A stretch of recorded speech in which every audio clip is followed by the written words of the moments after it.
নমস্কার, Gyandeep study centre YouTube চ্যানেলে প্রত্যেকে স্বাগত জানিয়ে আজকে আপনাদের সামনে আরও একটি নতুন ভিডিও নিয়ে উপস্থিত।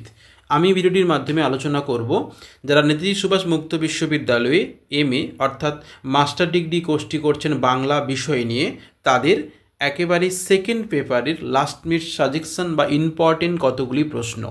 আপনাদের পরীক্ষা একেবারেই কাছে, তো আপনারা যারা সেলফ স্টাডি করছেন বা বাড়িতে পড়াশোনা করছেন, এই প্রশ্নগুলো আপনারা খাতায় লিখে নিয়ে ভালো করে পড়াশোনা শুরু করে দেন, কারণ এখান থেকে অবশ্যই আপনাদের প্রশ্নগুলো কমন পাবেন ফাইনাল পরীক্ষায়। আমরা ইতিমধ্যে বিভিন্ন সাবজেক্টে তথা এই সাবজেক্টের ফার্স্ট পেপারটাও আমরা কিন্তু আপলোড করে দিয়েছি আমাদের চ্যানেলের মাধ্যমে।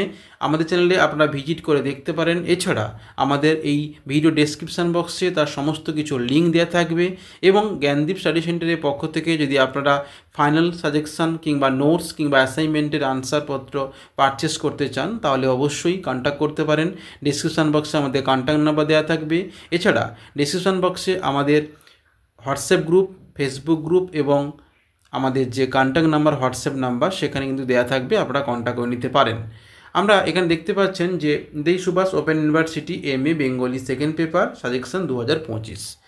আমরা প্রতিটা সাবজেক্টের নাম্বার প্যাটার্ন নিয়ে আলোচনা করেছি, এবারও তাই করে দিচ্ছি। 18 মার্কের জন্য আপনাকে 2টি প্রশ্ন লিখতে হবে, 12 মার্কের জন্য আপনাকে 3টি প্রশ্ন এবং 7 মার্কের জন্য আপনাকে লিখতে হবে 4টি প্রশ্ন।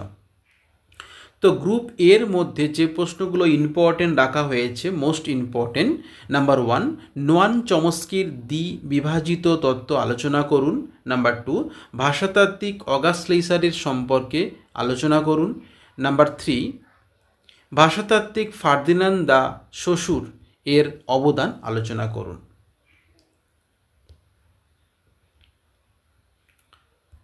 পরের প্রশ্ন নাম্বার 3, ভাষা পরিকল্পনা কাকে বলে? ভাষা পরিকল্পনার উদ্দেশ্যগুলি আলোচনা করুন।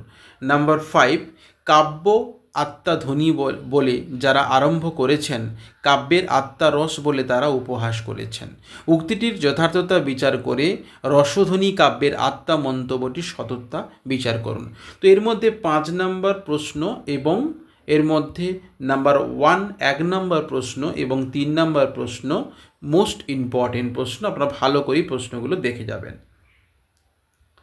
নেক্সট 6 নম্বর যে প্রশ্ন রাখা হয়েছে, কবির ভাষা যে উক্তি নয়, বক্রোক্তি কুম্ভকাচার্য সে কথা তার বক্রোক্তি জীবনতম গ্রন্থে আলোচনা করেছিলেন। কুম্ভচার্যের এই তথ্যটি সহজ করে আপনার নিজের ভাষায় বুঝিয়ে দিন। নাম্বার 7 ইম্পর্টেন্ট প্রশ্ন রাখা হয়েছে, বাংলা ভাষায় নানা ধরনের প্রশ্ন বাক্য পাওয়া যায়, কেবলমাত্র প্রশ্নবোধক উপাদান যোগেই যে প্রশ্ন বাক্য গঠিত হয় তা নয়। এইসব বিভিন্ন ধরনের প্রশ্ন বাক্য উদাহরণসহ নির্দেশ করুন। নাম্বার 8, ধ্বনি সম্বন্ধীয় 3টি প্রাচীন ধারণা হলো ধ্বনি, ধ্বনিকল্প ও ধ্বনি বিকল্প। বাংলা ভাষা থেকে যথোপযুক্ত উদাহরণ নিয়ে ধারণা 3টি নিজের ভাষায় বুঝিয়ে দিন। নাম্বার 9 যে প্রশ্ন রাখা হয়েছে সেটা হচ্ছে যে সাংগঠনিক পদ্ধতির সমালোচনা একটি শাখা হলো স্ট্রাকচারালিজম বা অয়ববাদ। এই অয়ববাদ শাখাটির পরিচয় দিন। নাম্বার 10 যে প্রশ্নটা রাখা হয়েছে, ঊনবিংশ শতকের ঐতিহাসিক তুলনামূলক ভাষাবিজ্ঞানের চর্চা যে সূচনা পর্বটি দেখা যায় তার নিজের ভাষায় বিবৃত করুন। এবার আমরা দেখে নেব, এই ছিল মোটামুটি 18 মার্কের মোট 10টা ইম্পর্টেন্ট বা লাস্ট মিনিট প্রশ্ন। আমরা দেখে নেব গ্রুপ বিতে যে প্রশ্নগুলো ইম্পর্টেন্ট রাখা হয়েছে। নাম্বার 1 12 মার্কের, শিলার এবং শ্লেষ এই দুই দার্শনিক অষ্টাদশ শতকের শেষের দিকে শিল্প সাহিত্যে এক্সটার্নাল রিয়েলিটি অর্থে রিয়েলিজম শব্দের ব্যবহার করেছিলেন, কিন্তু তারা সাহিত্য শব্দটিকে তেমনভাবে কাম্য মনে করেনি। আপনার মতে রিয়েলিজম পরিভাষাটি সাহিত্য কাব্য কিনা তা জানিয়ে বস্তুবাদী সমালোচনা পদ্ধতি নিয়ে একটি সংক্ষিপ্ত নিবন্ধ রচনা করুন।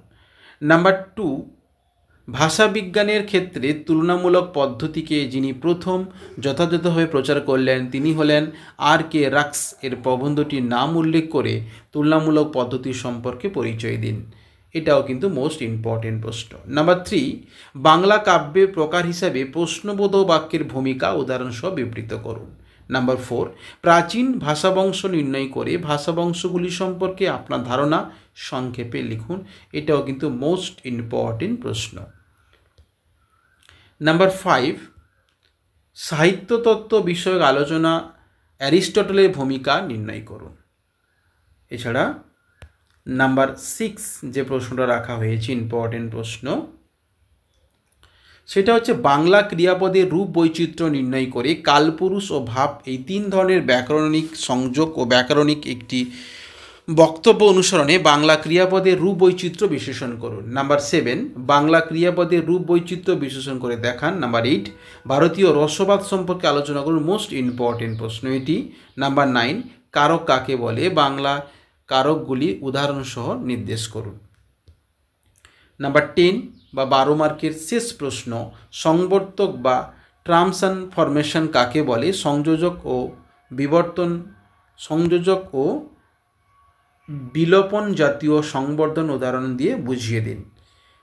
এবার আমরা দেখে নেব গ্রুপ সি 7 মার্কের ইম্পর্টেন্ট বা লাস্ট মিনিট প্রশ্ন। প্রথম প্রশ্ন রাখা হয়েছে ভারতীয় অলঙ্কার শাস্ত্রে কুন্তকের অবদান আলোচনা করুন। নাম্বার 2, অমৌলিক বাক্য কাকে বলে উদাহরণ দিন। নাম্বার 3, সমাজবিজ্ঞানী ক্ষেত্র সমীক্ষার প্রয়োজনীয়তা আলোচনা করুন। মোস্ট ইম্পর্টেন্ট প্রশ্ন। নাম্বার 4, কাব্য বিচারের ক্ষেত্রে ধ্বনিবাদীদের মতবাদ আলোচনা করুন। নাম্বার 5, অমৌলিক বাক্য কাকে বলে এবং এর একটি উদাহরণ সহযোগে লিখতে হবে। নাম্বার 6, বাংলা বাক্যে পদগুচ্ছ সংগঠন সূত্রটি বিশ্লেষণ করুন। নাম্বার 7, বাংলা ভাষায় নঙ্গর্থক বাক্য বিষয়ে আলোচনা করুন। নাম্বার 8, বাংলা বাক্যে স্বাধীন ও পরাধীন রূপকল্পগুলি আলোচনা করুন। নাম্বার 9, বাংলা ব্যাকরণ চর্চার ধারা অষ্টাদশ শতক থেকে 20 শতক পর্যন্ত আলোচনা করুন। তারপরে হচ্ছে নাম্বার 10, উচ্চারণ স্থান অনুযায়ী ব্যাকরণ ধ্বনি শ্রেণী বিভাগ লিখুন। নাম্বার 11, বাংলা ক্রিয়াপদে রূপ বৈচিত্র্য বিশ্লেষণ করুন। নাম্বার 12 বা লাস্ট প্রশ্ন, সংযোগমূলক ক্রিয়াপদের এবং যৌগিক ক্রিয়াপদের উদাহরণ সহ বিবৃত করুন। এই ছিল আমাদের পিজিবিজি সেকেন্ড পেপার অর্থাৎ ফার্স্ট ইয়ারের ফাইনাল পরীক্ষার সাজেকশান। এখান থেকে প্রশ্ন কমন আসবে। আপনারা বাড়িতে খাতায় লিখে নিয়ে সেলফ স্টাডি যারা করছেন পড়াশোনা শুরু করে দেন। এছাড়া জ্ঞানপীঠ স্টাডি সেন্টারের পক্ষ থেকে আমরা অনলাইন কিংবা অফলাইনে ক্লাস, এছাড়া হাই কোয়ালিটি নোটস, সাজেকশান এবং অ্যাসাইনমেন্টের আনসার প্রোভাইড করা চলছে। আপনারা কন্ট্যাক্ট করে নিতে পারেন। আমাদের কন্ট্যাক্ট নাম্বার স্ক্রিনে দেওয়া রয়েছে। এছাড়া আমাদের কন্ট্যাক্ট নাম্বার হচ্ছে 9143048990। এই নাম্বারে কন্ট্যাক্ট করতে পারেন কিংবা হোয়াটসঅ্যাপ করতে পারেন।